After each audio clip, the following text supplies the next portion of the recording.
हरि ओम हरे कृष्ण। हमारी ज़िंदगी में सब कुछ अच्छा चल रहा होता है, अचानक एक फ़ैसला हम कोई ले लेते हैं और उसके बाद सब कुछ बुरा होना शुरू हो जाता है। उसके लिए कौन ज़िम्मेदार है? आप लोग ज़िम्मेदार हैं, आपने वो एक गलत फ़ैसला लिया या फिर जिसने उस गलत फ़ैसले को लेने पर आपको मजबूर किया वो ज़िम्मेदार है। आइए थोड़ा-सा हम समझने का प्रयास करते हैं। एक आदमी एक कंपनी में काम करता था। बड़ी मेहनत से काम करके उसे 18,000 रुपए मिलते थे, जैसे-कैसे करके बस उसका गुज़ारा चलता था। एक आदमी उसके पास में आया, आकर के उसने कहा कि भाई तुम्हें कितने पैसे मिलते हैं? बोले 18,000 रुपए मिलते हैं। 18,000 रुपए? तुम्हारा मालिक तुम्हारा शोषण कर रहा है, वो दुष्ट है, वो शैतान है। इतनी मेहनत तुम करते हो, केवल 18,000 रुपए तुम्हें देता है। तुम आवाज नहीं उठाते उसके खिलाफ? तुम कैसे दब्बू किस्म के आदमी हो?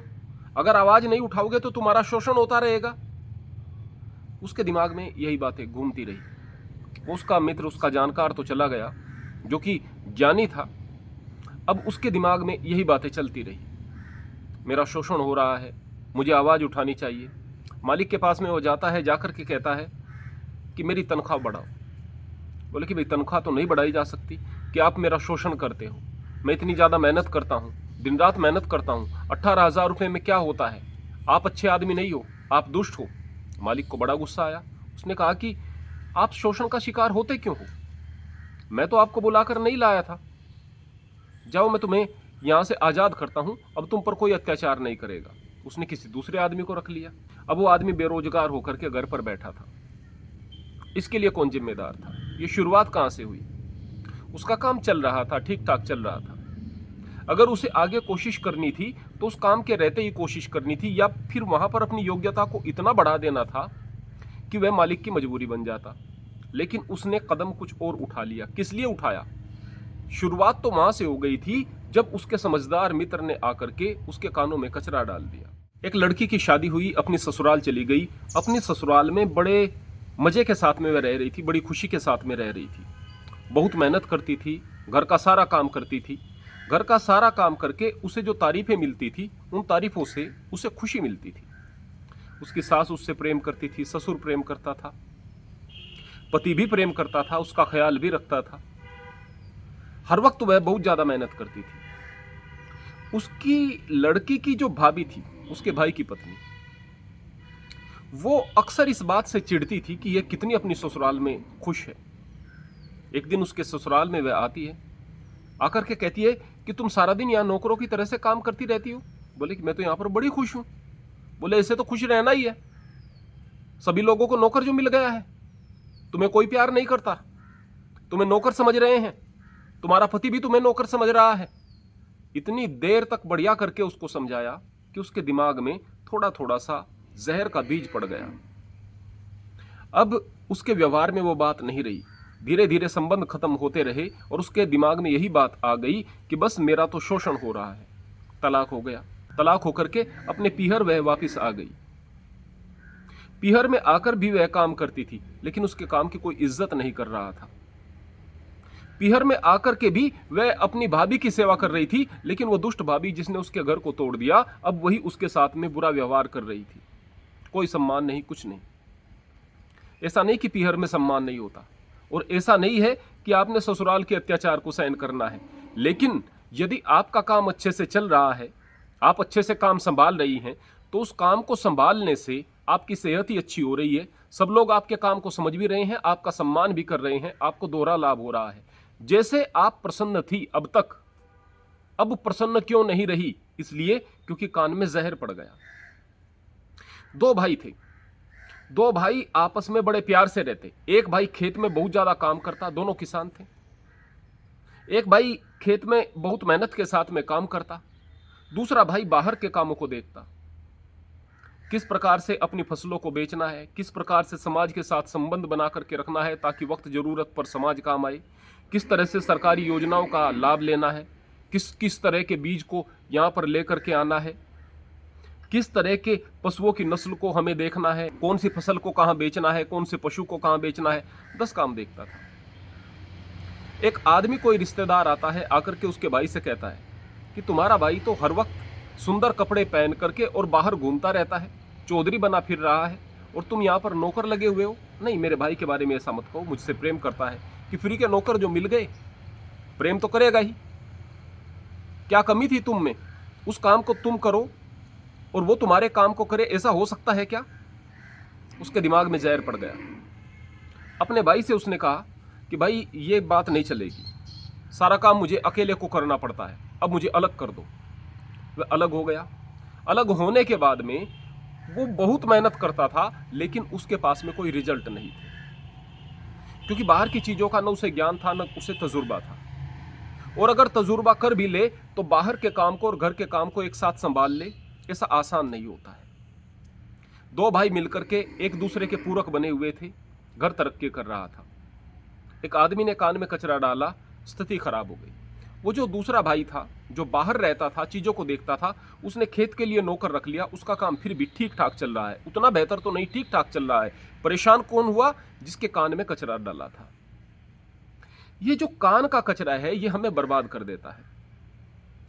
दोस्तों के बीच में गलत फहमी बर्बाद कर देती है रिश्ते को। पति पत्नी के बीच में गलत फहमी रिश्ते को बर्बाद कर देती है।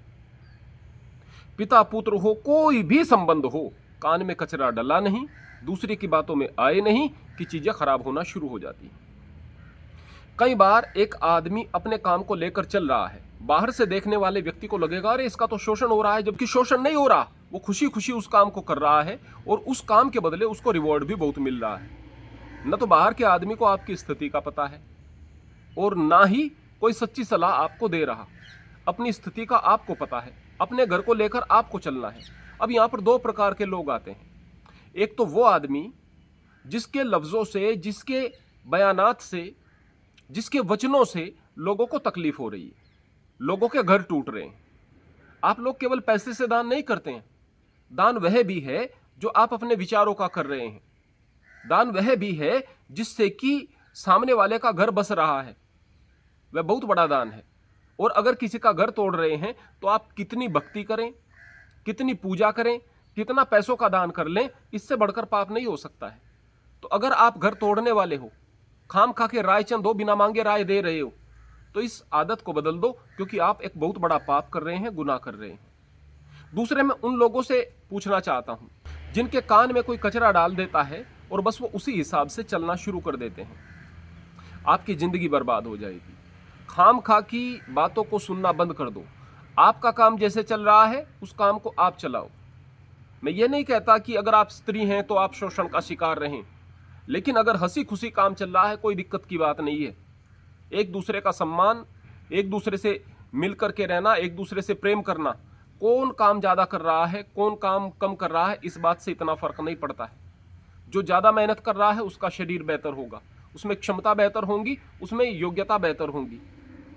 इन चीज़ों से कोई फर्क नहीं पड़ता है भाई। अपनी स्थिति को आप जानते हो। कान के कचरे को यदि अपने अंदर आने दोगे तो बहुत ज़्यादा गड़बड़ हो जाएगी। दीपावली में आप घरों की सफाई करते हैं, साल में एक बार कर रहे हैं, कोई सप्ताह में एक बार कर रहा है।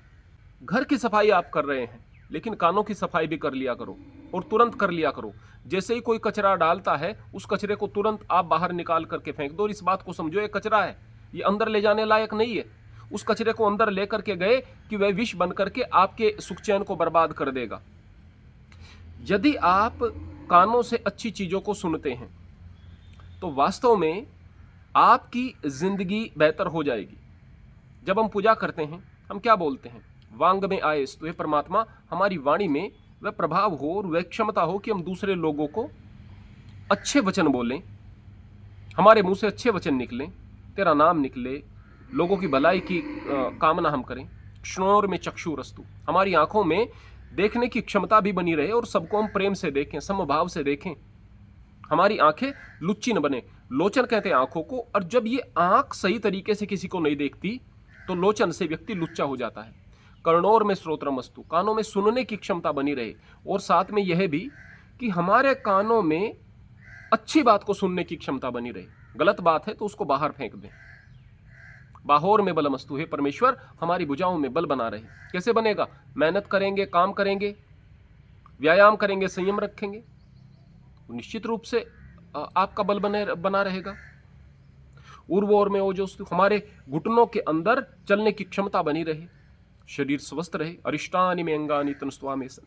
हमारा जो शरीर है वो पूरा का पूरा, हमारे के सारे अंग स्वस्थ रहें। आप पूजा कर रहे हैं, मंत्र बोल रहे हैं, नहीं समझ रहे हैं उसको समझें और उन चीजों के महत्व को समझें। केवल एक मंत्र कि कानों में कचरा नहीं आने देना है, कानों को साफ करना है, बेकार की बातों को अंदर नहीं जाने देना है। यह आपके जीवन को बहुत खुशहाल कर सकता है। छोटी छोटी सी चीजें हैं जो कि आपको बहुत बेहतर बना सकती हैं। यही धर्म होता है जो आपको खुशियों की तरफ लेकर के जाए, अच्छाई की तरफ लेकर जाए, सच्चाई की तरफ लेकर के जाए। यही धर्म होता है भाई। आप बेकार की कहानियों में अगर उलझे रहोगे और बेकार की बातों में उलझे रहोगे या क्लिष्ट शब्दों में उलझे रहोगे या बेकार की चीज़ों में उलझ करके आप पाखंडियों को सर पर बैठा करके रखोगे, उनके गुलाम बनकर रहोगे, तो यह गुलामी जो है यह धर्म नहीं होता, अंधविश्वास धर्म नहीं होता है। वो चीज़ें जो आपको बेहतर बना दे, वो चीज़ें जो आपको श्रेष्ठ बना दे, वो चीज़ें जो आपको परमात्मा के करीब लेकर के जाएं, वह धर्म होती हैं, वह आध्यात्म होती हैं। हरि ओम, हरे कृष्ण।